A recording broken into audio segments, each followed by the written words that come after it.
எல்லாருக்கும் வணக்கம். இந்த பதிவில் எதை பற்றி பார்க்க போகிறோம்னா, அதாவது மக்களே,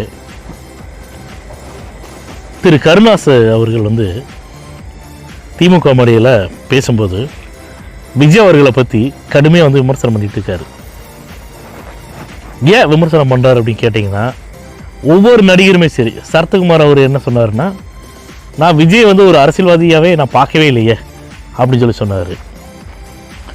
ஐயா, நீங்கள் விஜய் அவர்களை அரசியல்வாதியாக நீங்கள் பார்க்குறீங்களோ இல்லையோ, தமிழக மக்கள் பார்க்குறாங்க.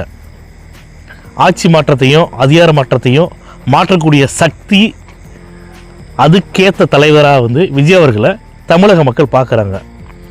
இதை பார்த்து தமிழக மக்களுடைய பேராதரவு விஜய் அவர்களுக்கு இருக்கிறத பார்த்து வயிற்றறிச்ச தாங்க முடியாமல் பொறாமப்பட்டு என்ன பேசுனே தெரியாமல் திமுக நிர்வாகிகளாக இருக்கட்டும், திமுக அமைச்சர்களாக இருக்கட்டும், விஜய் அவர்களை கண்டு பயத்தில் என்னென்ன பேசுகிறோம் அப்படிங்கிறது கூட தெரியாமல் பேசுகிற மாதிரி, அதுக்கு அப்புறமா பேசக்கூடிய ஒவ்வொரு நடிகரும் பார்த்தீங்கன்னா என்னென்ன பேசணும் அப்படிங்கிறது அவங்களுக்கு தெரியல.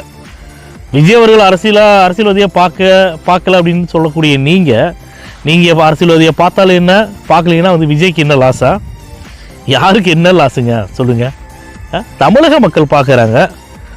தமிழக மக்களுக்கு நல்லது பண்ணக்கூடிய எம்ஜிஆர் அவர்களுக்கு பிறகு விஜயகாந்த் அவங்க வந்தாங்க.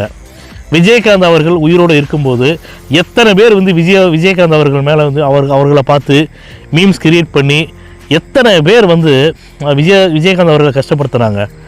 தமிழக மக்கள் எல்லாத்துக்கும் நல்லா தெரியும்.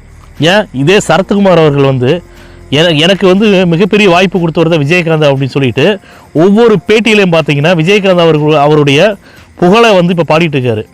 இதே சரத்குமார் அவர்கள் விஜயகாந்த் அவர்களை அரசியல் ரீதியாக எவ்வளோ கடுமையாக விமர்சனங்களை வச்சாங்கிறத தமிழக மக்கள் யாருமே மறக்கலை. சீமான் அவர்களும் விஜயகாந்த் அவர்கள் மேலே எவ்வளோ மரியாதையெல்லாம் பேசுகிறாங்கிறத தமிழக மக்கள் மறக்கலை. அதே மாதிரி சீமான் அவர்கள் ரஜினிகாந்த் அவர்களை வெற்றிடம் சுடுகாட்டில் ஓட வெற்றிடம் இருக்குது, சுடுகாட்டில் போய் படுத்துங்க அப்படின்னு சொன்னதை யாரும் மறக்கல. நான் ஏன் இதெல்லாம் சொல்கிறேன்னு கேட்டிங்கன்னா, மக்களுக்கு ஒருத்தர் நல்லது செய்யறதுக்காக வர்றார் அப்படின்னா அவர்களை நீங்கள் வரவேற்க வேணாம். ஆனால் அவங்கள ஏன் நீங்கள் விமர்சனம் பண்ணுறீங்க? என்னோட கேள்வி அதுதான். இப்போ கருணாஸ் பேசும்போது 200 கோடி சம்பளத்தை விட்டுட்டு வர்றாரு, அது 2 லட்சம் கோடி சம்பாதிக்கும் அப்படின்னு கேட்டால், அப்போ 2 லட்சம் கோடி சம்பாரிச்ச அரசியல்வாதிகளாக இன்னும் இருக்கிறாங்க, அப்படி தானே?